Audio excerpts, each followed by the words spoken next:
Houston, our instruments are showing that we have a incoming message from deep space. Repeat, Houston, we have an incoming message from deep space. Houston, we'll begin playing message now.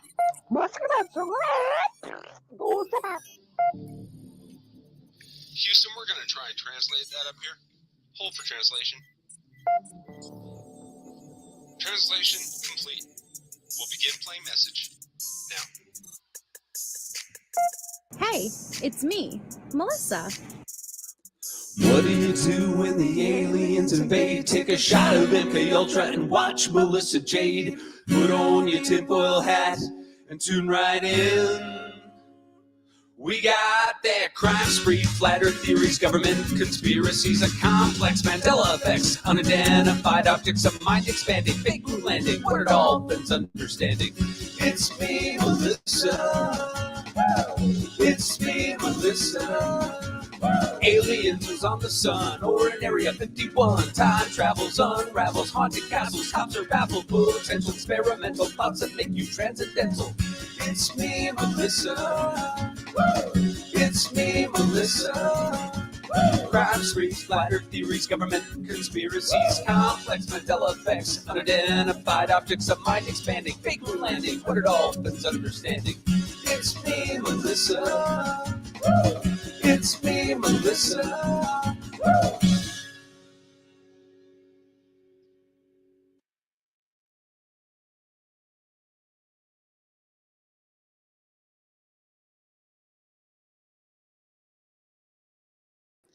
Oh my goodness. Hello, everybody. Hello, Carol Claus. I seriously was laughing my booty off when I saw that. That is so funny. Hello, Nadine. Hello, Mama Shellbell. I'm not sure if that was meant to be like a text or something and then you accidentally put it in here, but welcome. Hi, Jay Lord. How are you? Nika B. Hoping for answers. Glowbug, cool gamer. Hello, welcome, welcome. Oh, I'm Amanda. I was laughing. I don't want to say dying given the subject matter, but you guys. So I have a live scheduled for tonight. Hey Rena, I have a live scheduled for tonight. I moved it to 8 because Allie's gonna go live a little bit before me. And so at the 8 p.m. live, we're gonna be doing an entire recap of today's trial, day 5, with Letecia Stauch, and also the day 1 recap of Lori Vallow, which I'm keeping up with the tweets and what they're telling us happening in the courtroom. But I could not control myself because after the morning on this stand, okay, today's morning with the Letecia Stauch trial, we unloaded and unpacked so much, and the forensic pathologist really dropped a bomb on us. So much to where I could not wait to go live. I had to come on during the lunch break and talk to you guys about it. Hey, Rich. Hey, 87. Cece McGee. Hello. Hi, SRB. Okay, so today was extremely emotional. You know what? Let me put up a trigger warning. So we had so far 6 witnesses who took the stand, okay? And we're going to break down and unload everything that has happened this morning. Today was an extremely, extremely important day in the trial of Letecia Stauch. So witness number 1 comes up, and this is the forensic pathologist. This is the woman, hey Yorkie, this is the woman who performed the autopsy on Gannon. And they had a different camera angle today to where the TV screen is in full view of the cameras. And so I believe there was about almost 40 photos that was shared of Gannon. And it was heartbreaking. It was heartbreaking. I'm not going to share the photos here. They are out there. They are available, but I definitely want to discuss what they depicted and the revelation of the big bombshell that the pathologist explained, that there was hydrocodone in Gannon's system at the time of his death. Okay. We didn't know that. We had no idea. And that is a huge, huge piece of this case. Oh, they showed the photos, SRB. They absolutely did. Okay, Rena, understandable. It was Yorkie. It was very, very tough to see. The photos were rough, but you know what? You have to see them, like, as the jury, I'm saying, you have to see that because you need to understand the extent of what this woman did. Hey, Eddie. So there were about 40 photos, maybe a little less than 40 photos. Hey, Crichton. And the photos depicted, hold on, grab my notes. The photos depicted all of the sharp force injuries. Some of the sharp force injuries are worse than others, meaning some of them had a deeper penetration than others. But there was no blood left in Gannon's body at the time of this autopsy. So really you're getting a very like the wounds, you can see where the skin tear is, and then where the subcutaneous fat, like the fatty tissue is shown. And so the pathologist is going through each wound and depicting what exactly happened. He had 18 sharp force injuries. He had 4 lacerations that were due to blunt force injuries, and his skull was cracked. And we absolutely saw the photo of that. And so in opening statements, when prosecution stated that Gannon's head was cracked like an egg, they weren't, he wasn't lying. Right. Exactly, Yorkie. I agree. And so it's not easy to see, but you have to see it to really understand. They can tell you what happened all you want. Hi, Tisha Johnson. Hey, Glenjamin. They can tell you what happened, but it's another thing to see it, right? My heart really went out to Al even more than before. They were his leftover painkiller. Yep. And so 18 sharp force injuries, 4 lacerations that were due to the blunt force. There's a difference, guys, between sharp force and blunt force. Sharp force is like a knife or something like that, to where it goes through not only the skin, but the tissue and the muscle and the fat. Now, blunt force can be something like a baseball bat, a hammer, she said, where when it's hitting, it causes a laceration, but sometimes it doesn't penetrate through the fatty layer. So 18 sharp force, 4 lacerations with blunt force, and then the cracked skull. And it was cracked and fractured in numerous places. His arm was decomposed down to the bone, where the bone is being exposed. It's heartbreaking. It was heartbreaking to see him in that condition. This was interesting because we all wanted to know what the order of the kill was, right? Like, how did this unfold? So what the pathologist stated was that it is unclear, because of how much time has passed and the extent of the decomp, it is unclear if the blunt force or the sharp force injuries came first. Meaning, remember those 18 sharp force injuries, the stabs, and then the 4 lacerations from blunt force? It's not clear which one came first, but we do know that the gunshot was last, and the gunshot was ultimately what would end his life. She was not able to determine if his forearms had burns on it, because remember with the candle incident and that story, Letecia claimed that he had a bunch of burns. Because of the severe level of decomp, she was not able to determine whether or not that was present.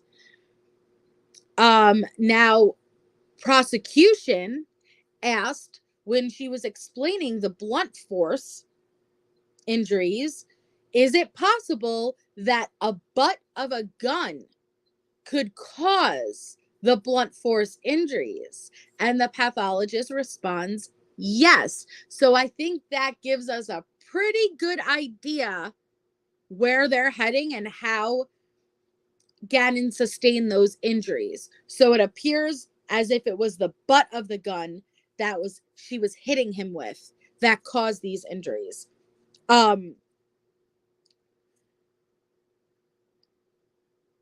Then it comes out, was there any drugs in Gannon's system at the time of his death? Well, surprise to everybody, there was. So there was the acetaminophen. I'm sorry, I can't pronounce it, but the typical Tylenol, right? Fever reducer, painkiller that we all know, which wouldn't be too odd to see in an 11-year-old system if there was a reason for them to take it.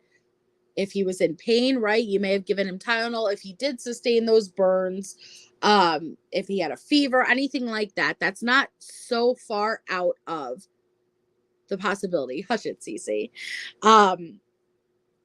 But then she dropped the bombshell that hydrocodone was also in Gannon's system at the time of his death. Now, she also explained this is not a medication that he could have took days prior, weeks prior. This would have been a medication that would have been processed and out of his system if it was taken more than 12 hours prior to his death. So this means that he had hydrocodone in his system within 12 hours. And it was slightly metabolized at this point. So he would have had that in his system shortly before his death occurred. Now I'm going to tell you guys what I think happened. Why I think it was in his system. I personally think that, and I've said this before, what my theory is, Gannon's death started with the candle incident. Hey, Akasha. Me too, Eddie. Me too. Gannon's death started with the candle incident. And I think he sustained significant injuries from whatever happened. It could be some of, excuse me. It could be some of those sharp force injuries or some of those blunt force injuries and lacerations. I don't know. But what I think is she hurt Gannon enough to where, fuck, these injuries are bad. And she knew she couldn't take him to the hospital or to the doctors because if she did, that would expose whatever she did to him. And then Al would find out, right? But he was in an extreme amount of pain.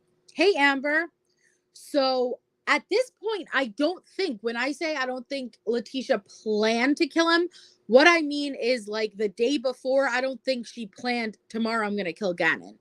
Once whatever happened with the candle incident, I think she hurt him, then realized the extent of how bad she hurt him, and then from there decided to kill him. Hi, Delaney. Hey, Dick Buffet. I know, Dick. So I think whatever happened with the candle incident, because if you guys remember, hey, B Crumbs, the next morning, she takes that photo, that infamous photo of Gannon in his bed.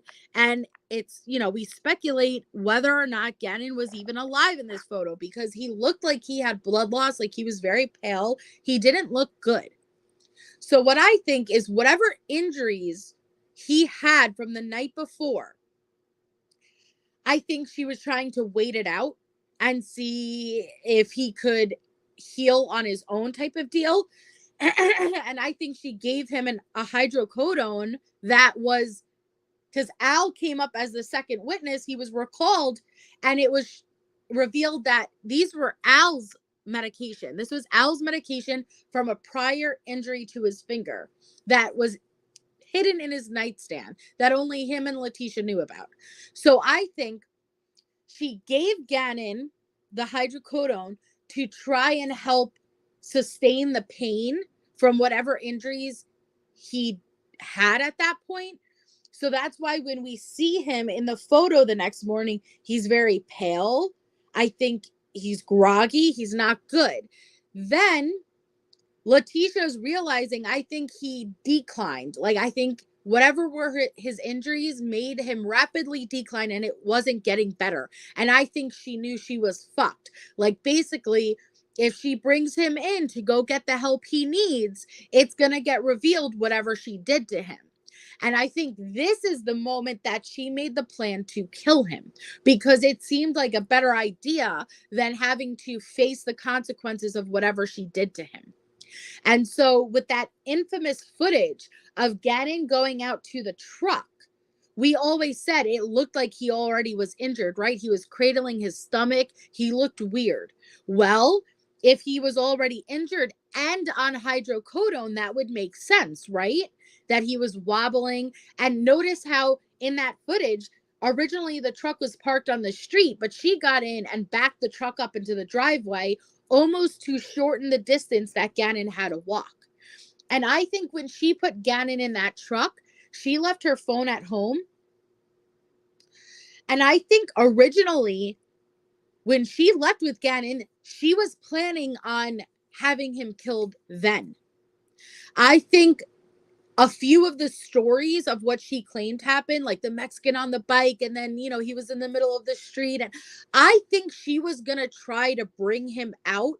And it sounds so horrible, and I don't know how to word it correctly, but I think she was going to try to, like, have him appear to be hit by a car or something that would account for the injuries he had, but also finish him off. And I hate saying that because it sounds horrible. It is horrible, but for the sake of me explaining it to you, I don't know how else to kind of relay what I'm thinking.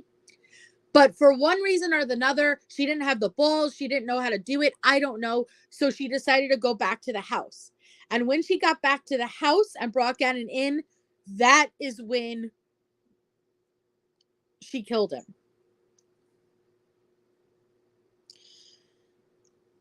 I do not think she gave him the hydrocodone to, like, subdue him. I mean, is it a possibility? Sure.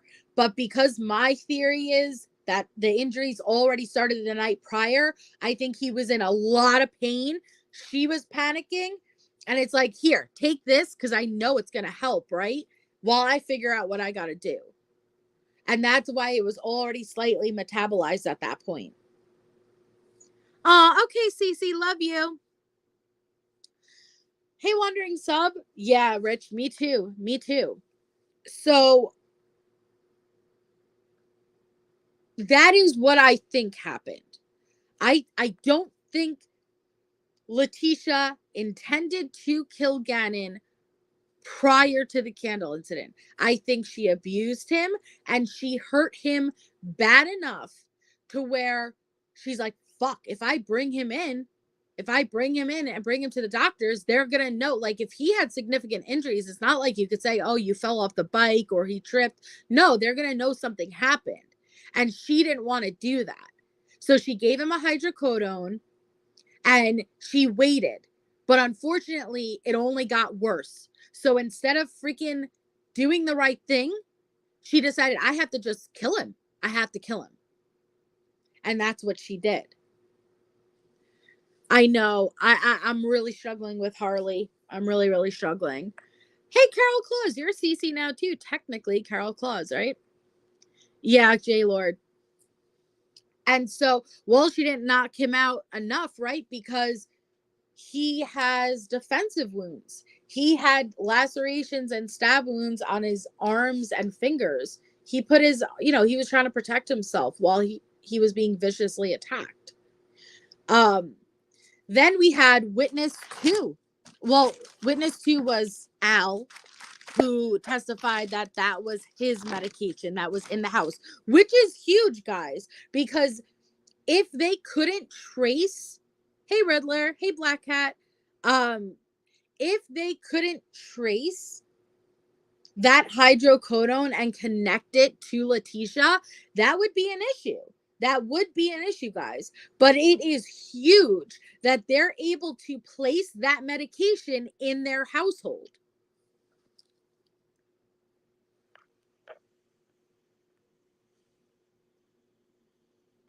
I know, Amber. I know. Then we had witness 3 take the stand, and ooh, wow. Witness 3 was Special FBI Agent Andrew Cohen, and he specialized in wiretaps. Now, we all know about the infamous fake polygraph that Letecia attempted to obtain. And what I mean by a fake polygraph, if you're not familiar with that part or didn't review the PCA, there is a website, fakepolygraph.com. And basically, you pay and you submit a list of questions, and then you also submit what you want the answers to be. And they will send back a fake polygraph, basically confirming what you're saying. Right, exactly, Yorkie. Guilty, guilty, guilty. Yep, Amber. So, we already knew that this is what Letecia did, but we didn't know they had it recorded because they already tapped Letecia's phone. So we were able to hear the actual interaction between Letecia and the company, because she's calling them because she was supposed to get her results in an email and she never got them. So if you're not familiar, here is the questions that Letecia submitted. It says, A, do you intend to answer these questions regarding your stepson truthfully? She answered, yes. B, is your birthday August 4th, 1983? She answered, yes. C, did you participate in any way in causing harm to your stepson? She answers, no. D, did your stepson return with you to your home? She answers, yes. E, did you participate in any way in causing the death of your stepson? She answered, no. Now, what she was paying for was for them to give her a report saying that Letecia answered all these questions honestly.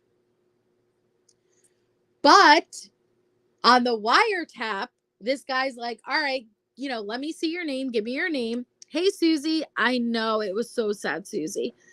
So the guy's like, give me your name. She says, Letecia Sack. Hi, Angie Erickson. How are you, darling? How are the twin calves? Are they good? I'm so happy you're here with us. Yes, Amber.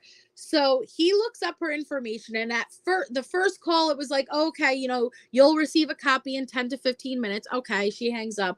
Then her next call, and he looks up her information, and he says, I apologize, but you didn't receive the report because it's been blocked by management. And Letecia says, well, what do you mean it's been blocked by management? And he said that it goes against our terms of service, meaning the questions that you are submitting goes against it. And she's like, okay, well, am I going to get my money back? And the guy's like, unfortunately, no, because when you basically agreed to this, you are agreeing that we're going to keep your money, whatever. They're going to keep the money. So then she's like, okay, so you're just going to delete it and we're just going to go about our lives. And the guy's like, yep. And she's like, okay. And then they hang up.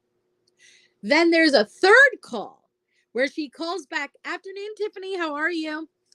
Then there's a third call and she calls back and she says, I'm sorry. See, I was just on the phone with you, and you said that my polygraph was blocked because it goes against the terms of service. And the guy's like, that is correct. And she's like, but in your terms of service, it says infidelity questions are allowed. Yes, it could be like Vicodin and Bailey Jean. Correct. So she's like, in your terms of service, it says questions about infidelity are allowed. And the guy is like, hey, Lynn. The guy is like, yes, we do approve infidelity questions. And she's like, well, that's what I asked. And he's like, that's not what we had. And she literally said, I quote, because I wrote this down, I did not submit questions that didn't have to do with infidelity. And she's like, I asked questions like, did I kiss another man when we were in Hawaii? And are my eyes blue? And the guy is like, that is not the questions that we have.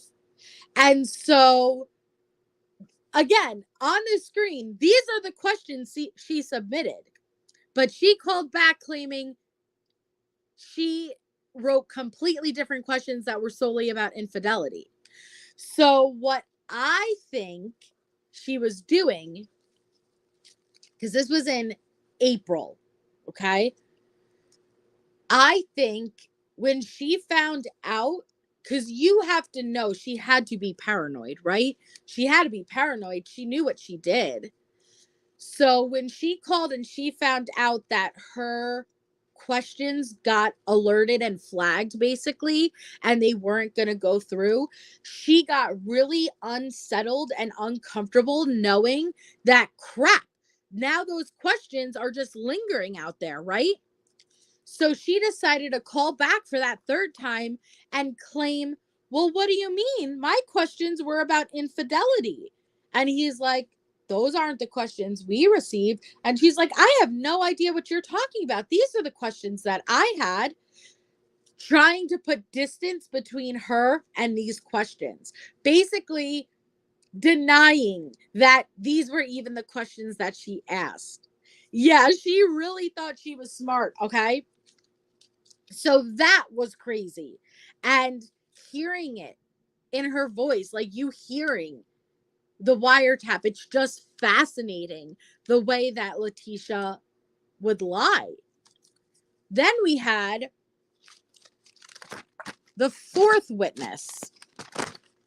The fourth witness was a crime lab specialist evidence technician named Christina Cervantes. Now, basically, her job was to monitor evidence that was collected, and she explained that sometimes they would get calls from people asking if certain evidence can be released to them yet and things like that. Well, this was recorded too because Letecia's phone is wiretapped. And we hear Letecia calling, but she's not calling as herself, guys. She's calling and identifying as Harley Hunt, her daughter. Yeah, she was worried. She knew, Yorkie, once she found out that one, she wasn't getting her money back, and two, that it would kind of like, well, what happens to the questions? Like, she couldn't ensure that they would delete it. That's why she called back and was like, what questions? I didn't ask anything about my stepson, right? Type of deal. Yeah, it was clearly her. So she calls, and again, we hear this entire recording because her phone is tapped. And she calls and she identifies herself as Harley Hunt, her 17-year-old daughter at the time. Okay.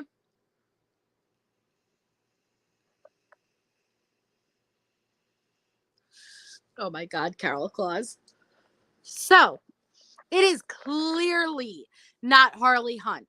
Now, if you're familiar with Harley, you know that Harley has a very soft-spoken voice. You know, she speaks like this.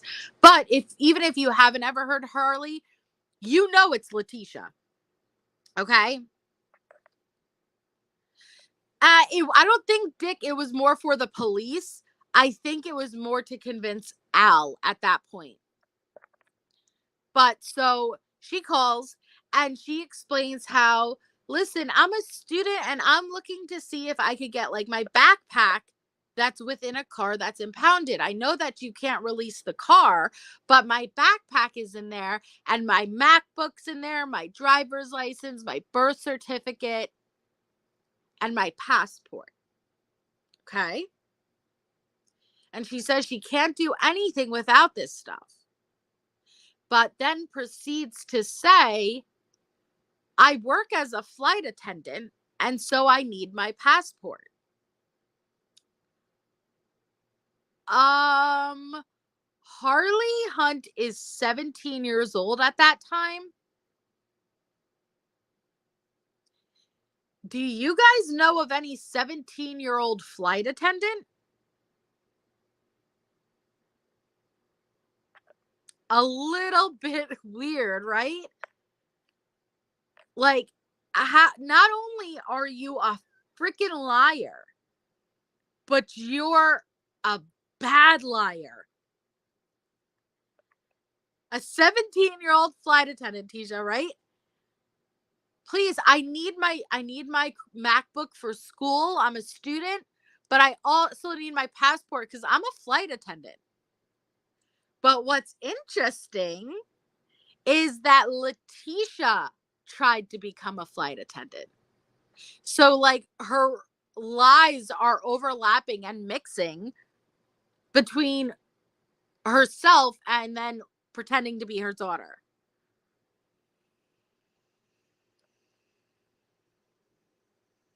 Right, SRB.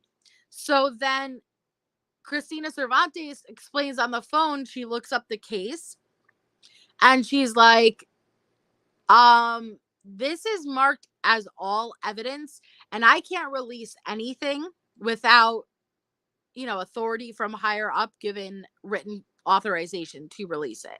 She's like, but here's the detective's number and, you could talk to them basically. And, she's like, okay, thanks. And then hangs up.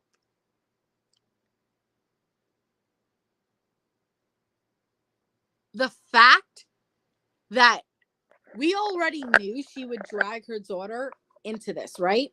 Because she did. But the fact that you would use your child like this to cover up the murder you committed. There's no words. There's no words. You have to be such a piece of crap. Right, she was worried about her money. It's and then we had witness 5, who was Detective Michael Bauman, who was a digital forensic detective, and then witness 6, who was a special victims sergeant. There wasn't too much from what I remember that they gave before they left for the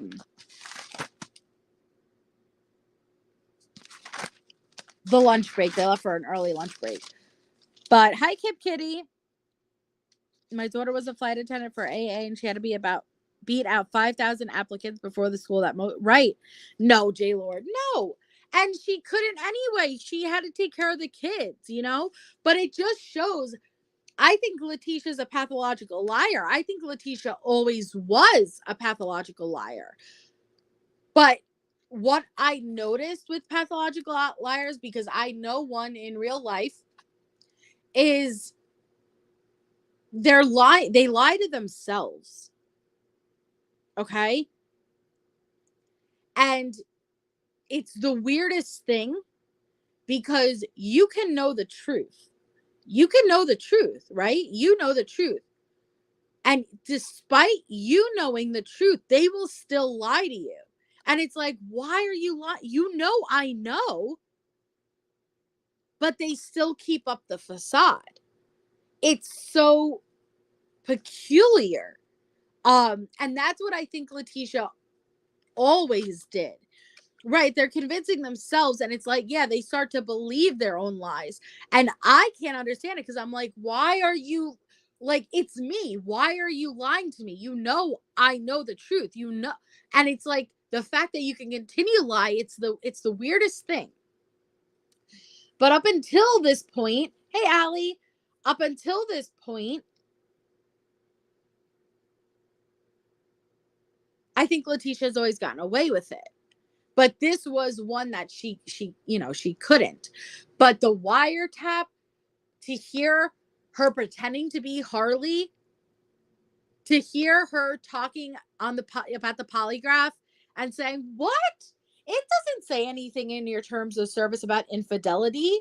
Well, yes, ma'am. That's because your questions weren't regarding infidelity. Well, yes, they were. Yes, they were. I asked if I cheated, I kissed another man. No, that's not what you asked. What you asked is on the screen. But I think, like I said, I think she did that to try to establish, whoa, those weren't my questions. Once she found out that they weren't going to publish that report and that it was flagged, she didn't feel comfortable just walking away. She had to distance herself from the questions. So it's been a massive morning so far in this trial. And Lord only knows what the second half of the day is going to, unfold with. And we'll be live later at 8 Eastern to go over it. But I'm surprised they showed all those autopsy photos. No, she didn't. She didn't give listen, these are just the things we know about, right? So far. Can you imagine how many times she's used Harley that we don't know about? And the entire day, there's Letecia all the way in the little corner, twirling her hair. I watched her when the autopsy photos were being shown, and there were moments that she looked down, and there were moments that she did look up. And I noticed the moments that she looked down were the moments that you saw more of his face and his body in totality. And the moments that she looked up were more when a specific injury was zoomed upon. Now, I'm going to be honest with you guys. His decomp was so bad, he didn't really have a face anymore. And it was heartbreaking to look at. It was like I said, his one arm was so decomposed. It was bone. It was bare bone. And with his head, portions of his hair were there. And then there were other portions that were completely bald. I think it's depending on where his body was laying for an extended period of time. That's where the portions of the hair were missing.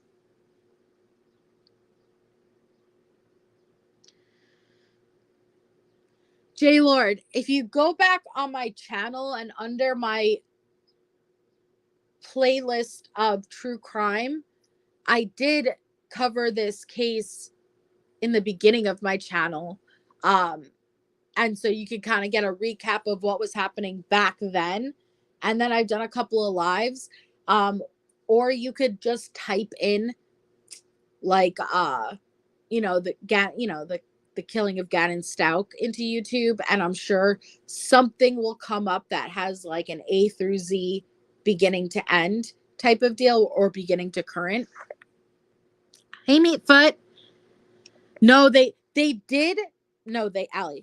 blurred over his face in the one photo. Crap, did it boot me off? Let me know if you guys can hear me still. They blurred over his face in the one photo that showed the totality of his body, like the angle that it was showing his entire body. They blurred over his face out of respect for the victim and for the jurors. But there was one photo that they showed his face alone.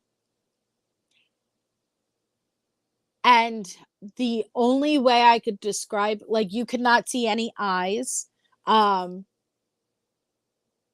You can see where his mouth would be. It was severe decomposition. It was because when you unless you're really familiar with decomposition. No, Allie, I'll show you specifically the one photo I'm talking about. but there's one, they showed many of the back of the head and everything, but there was one photo and it was taken not from a like straight down, it was taken from more of a the side of his face angle, but you can see the you know the top of his face, and you really couldn't decompose it, which makes sense. You guys, eyeballs need to be lubricated, they will dry out, yeah, well, if you show her the one that I sent you, and it was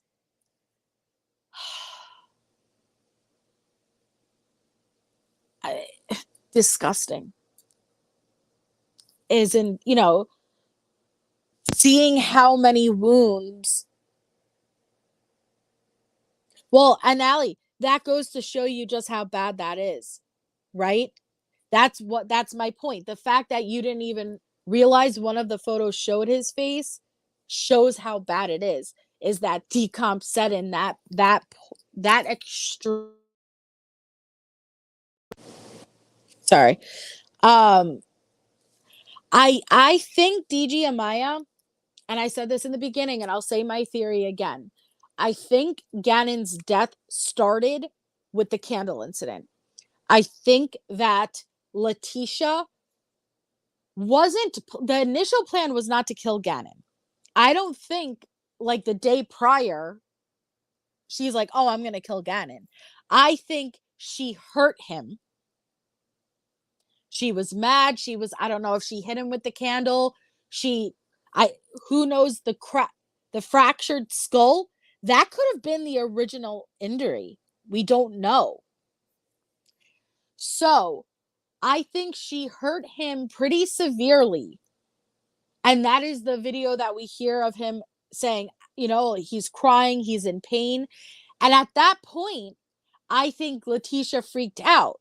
And I think she knew, crap, if I bring him to the hospital, if I bring him to the doctors, they're going to ask questions. These aren't injuries that I could just play off like he fell off the bike, right? Or something like that. And then if I bring him in, Al's going to find out. So I think she gave him a hydrocodone to help with the pain he was experiencing while she figured out what she was going to do. And I think the next morning when she took that photo, it was already in his system, but that's why he looks so pale in that photo, because I think he already could have experienced some blood loss. Maybe there was some form of internal bleeding if he suffered the skull injury, and he was under the hydrocodone. And I think it was at that point that she realized that he was digressing and it was getting worse, that she made the decision to kill him rather than be held accountable and bring him in to get treatment. And I think she got into the truck, reversed the truck up to the driveway to shorten the distance that Gannon had to walk because he was struggling to walk. And that is why when we see Gannon in the footage getting into the truck, you see him kind of hunched over, holding his stomach. He was injured.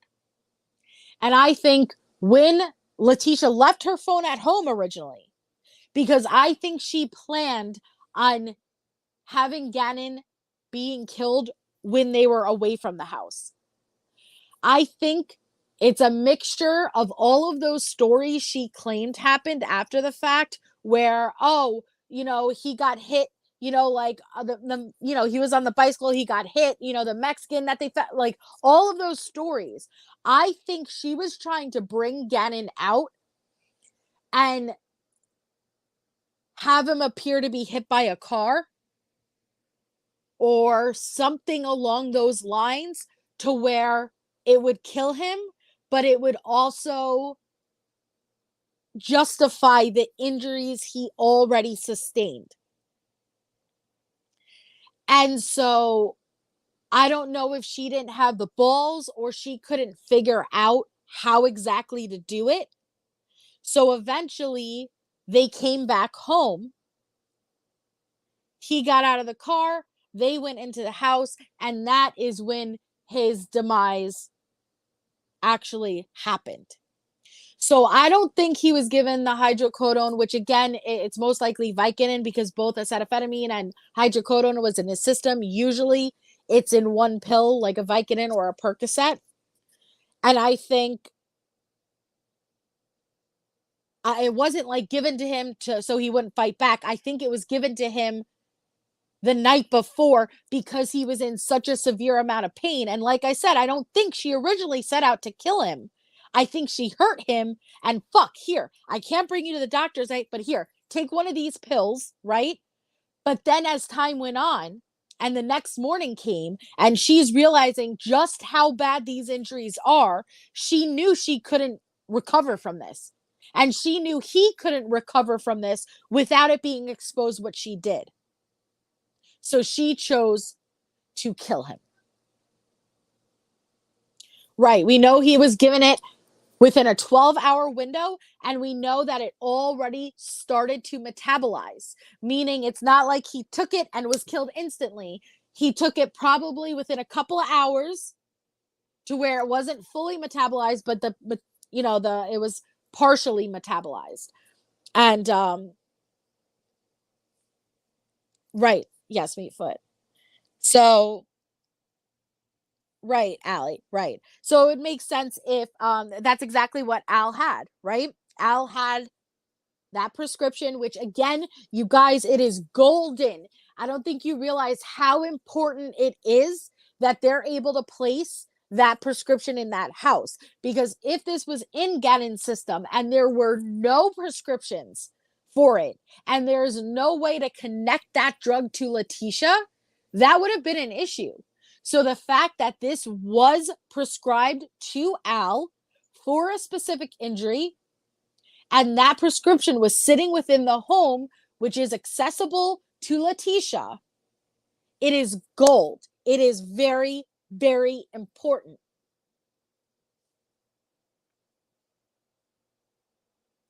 Gannon's body had no blood during the autopsy. So when you are looking at the photos of the wounds, in opening statements, they said Gannon's skull was cracked like an egg. They were accurate. Gannon's skull was cracked and fractured in numerous places.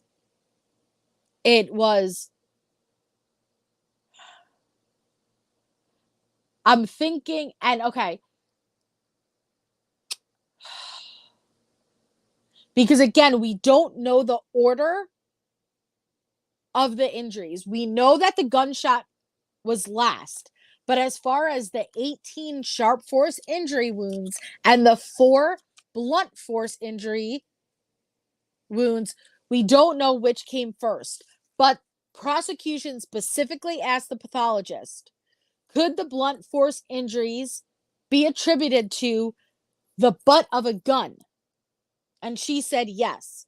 So that is clearly what they think happened.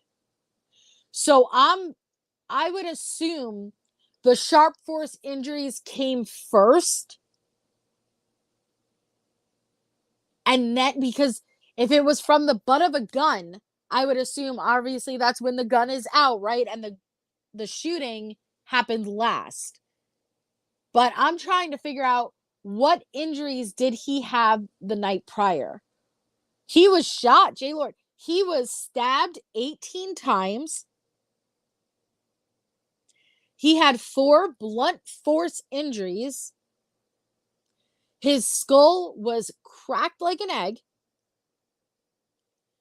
And he was shot that went through the jaw and lodged into his spinal cord, which was the final blow that killed him. Now, because of the severe decomposition, it is unclear if he had burns. Because remember, that was what started this whole thing. He had burns on his arms that were bubbling up. It's because he was picking at the burns that he had all of the blood in his room, according to Letecia. The pathologist could not determine if there was. Again, keep in mind, you want to try to see if there are burns on his arms. there was no arm left with his left arm as far as the forearm. It was decomposed down to the bone. The bone was exposed. There is no way to determine if his skin, his outer skin, had those burns because his outer skin doesn't exist anymore. I listen, that has gone around, Carol, from the beginning, right? The switch. What happened with the switch? We don't know. I know, me too, Nika. I love how they allowed the jurors to ask questions. They were definitely picking up what the defense was putting down, right? I don't know, SRB. So what I think with initially the candle incident, that is when a bunch of injuries, he sustained. I think at the end with the gun and stuff, I think she was trying to make it appear a certain way, as if somebody else came in and did it. I don't know. It is overkill.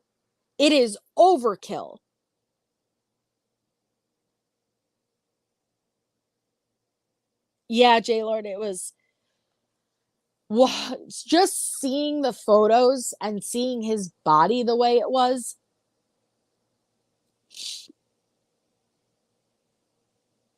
He deserved better, because all the photos I've seen of Gannon, he was just smiling and happy, and he had this dark hair, right? He had beautiful, thick, dark hair, except now we're seeing that hair, and there are patches missing, and it is flat, and it is on a decomposed skull.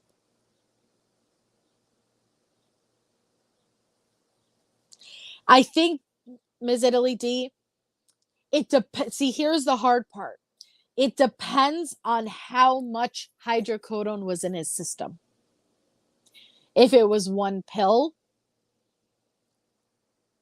I think she probably used it to try to subside the pain he was in until she figured out what she was doing. If it was in a large quantity, she could have been attempting to overdose him. Unfortunately, we are not able to determine what percentage was in his system because, again, usually they will take a sample of the blood and test it, or they will take a sample of the urine and test it. His body was so severely decomposed, there was not any blood left. So they took a liver tissue sample. But they cannot determine the amount that was in there. He was shot once, Riddler, but there were 3 shots total. 2 shots went into his pillowcase that was right next to his face. 1 shot hit him and went through his jaw and lodged into his spinal cord. I don't know if they found the RX bottle, Amanda. All we know is that Al Stauch was called as witness 2. He was recalled to the stand because he already was up once. And he confirmed that he was prescribed this medication for a prior injury to his finger, that he had only taken 1 or 2 pills at the time, so the bottle was pretty much filled, and that it was in the nightstand in their room, hidden, not accessible to the children, nor would the children know. Letecia was the only one who would have had access or knowledge of the medication being there.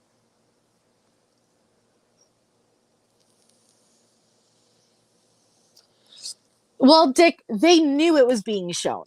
There's no way they didn't. And when I was watching Ikid Mel earlier, because I was watching it through his channel, Crime Curious, another creator who is there, she's sitting in the courtroom. He asked her about it, and she messaged back saying that there are people whose sole job is to watch the webinar, like the WebEx, so they know exactly what is being shown, and they know exactly what we are seeing. So there is no way that this is accidental, nor would I think it was accidental, because in the days prior, last week, it wasn't positioned in this way. The camera was positioned to where you could see the witness and you could only see the bottom right of the TV screen. And then we come on today and we have a full view of not only the witness, but the full view of the TV screen. Oh, thank you, Yorkie. Thank you. That makes me so happy. I appreciate you guys all being here. It's a lot, J Lord. It's a lot. Seriously. I'm shocked too. I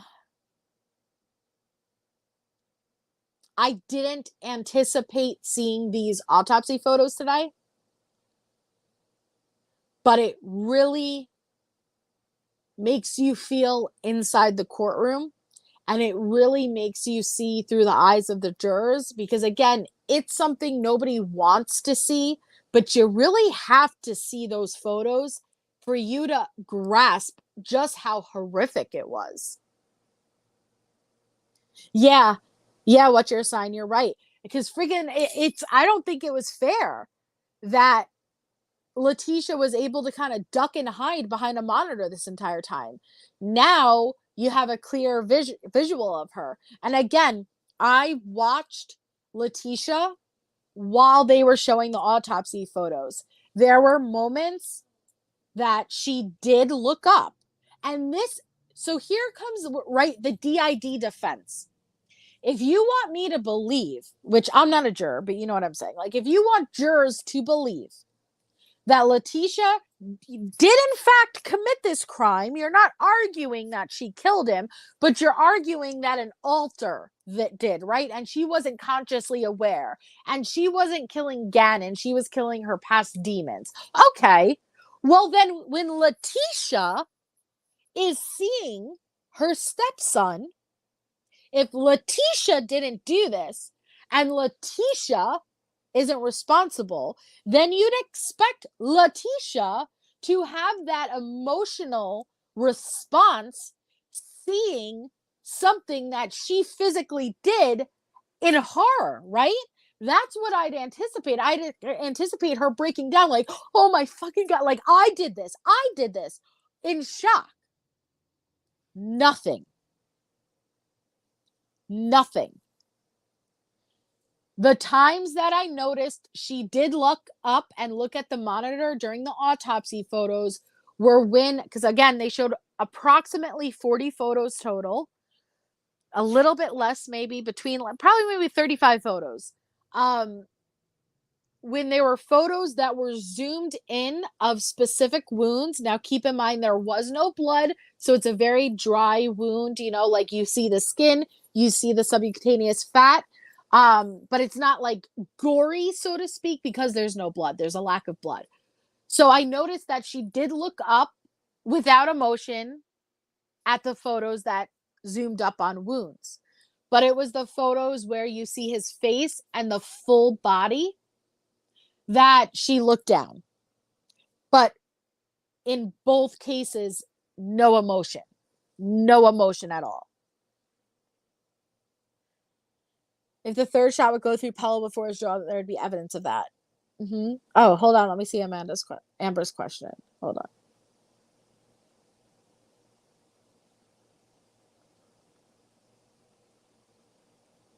Do you think maybe she had the pillow over his face and she was trying to shoot him through the pillow?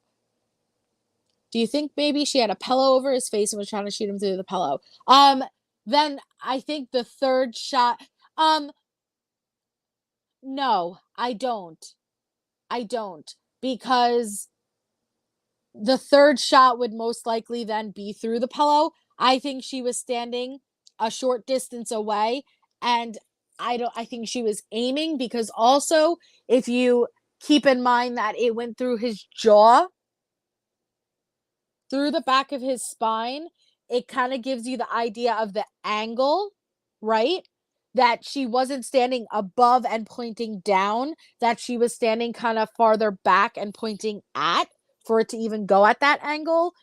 And I don't know if she's just a bad shooter, but you want to know what's sad?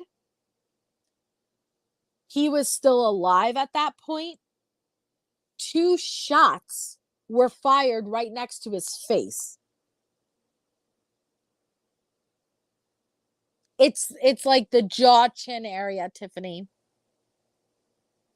Yeah, and so the jaw chin, and then it lodged into his spine. But that was the final injury. That is what ultimately killed him. So, Dick, the father was working. He was away and working, so he was not there. Her daughter, Harley, was also at work at this time. And then Gannon's younger sister, Lena, was at school. Now, when Lena got home from school, Letecia wouldn't let her in, and she texted her daughter Harley and asked her to bring Lena and go to the Dollar Tree and pick up these cleaning items. Yep. She might have had her eyes closed.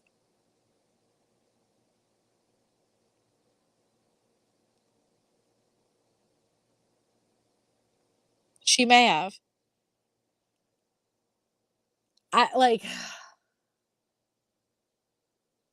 His body was mutilated. The medical examiner said she was within 2 feet from him when she shot him. So she must have just had a horrible, right? Like, she must have had you're right. She must have had a horrible shot, because they said that there was a little bit of gun residue powder and stuff.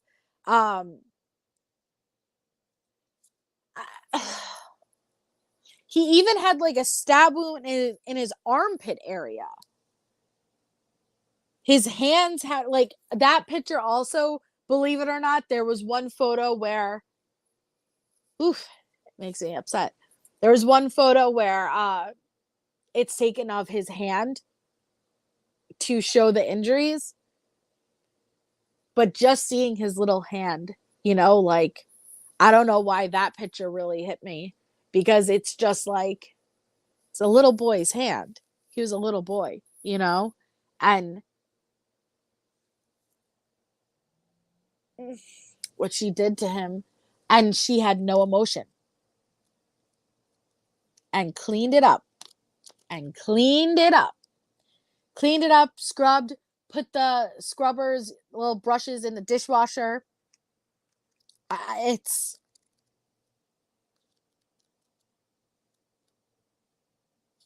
am surprised that they showed the photos, though. Now,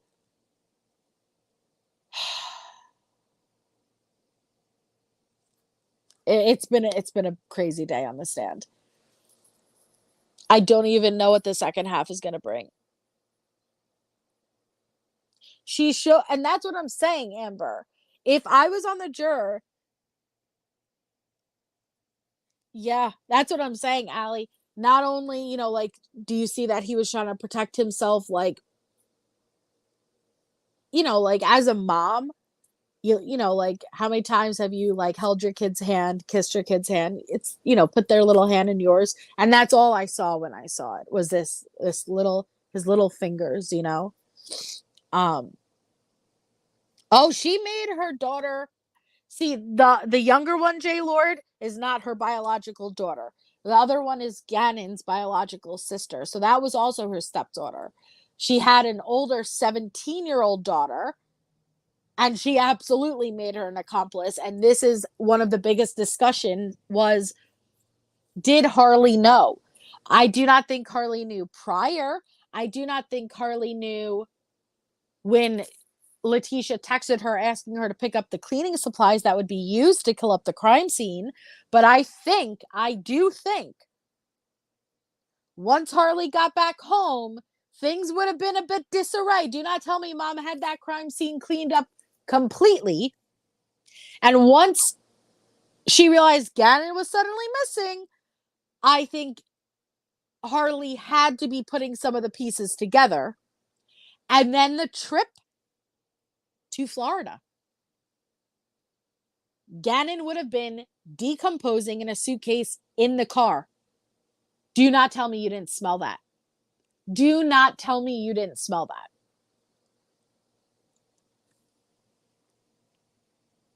Yes, definitely, Yorkie. So yeah, the trial, it's about to resume in a couple of minutes, and I'm gonna be on at 8 p.m. Eastern, and we'll discuss the second half and everything that's gonna take place, and we'll also be going through what happened today, day one, in the Lori Vallow trial, because it's day one and it started. But we'll only have basically the tweets because they are not live streaming in the courtroom. And so we only have what the reporters are telling us is happening. But I know I think Allie goes live at 7 with the same discussion. So we could go over there, and then we'll come back over here and we'll give kind of like a full recap of the day. I could open up the panel, see what you guys think. But no. And 87, the question is, did he even drop candle wax? I think the candle wax appears to be poured over a blood-like substance. Of course, they're always going to miss Italy Day. Always. That's why, like, even as a creator, right, Allie, there we go. She had to have known. So, but I do feel bad with Harley in the sense that where do you go when you're scared or you don't know what to do, right? You trust your parents and you grow up with your parents being the ultimate authority. And so, yes, she was 17, she was older, but when you have your mom telling you what to do, I can understand the struggle of, well, this is what she's telling me to do. I just listen type of deal. So it all depends. It all depends. How involved was she? And I guess we shall see.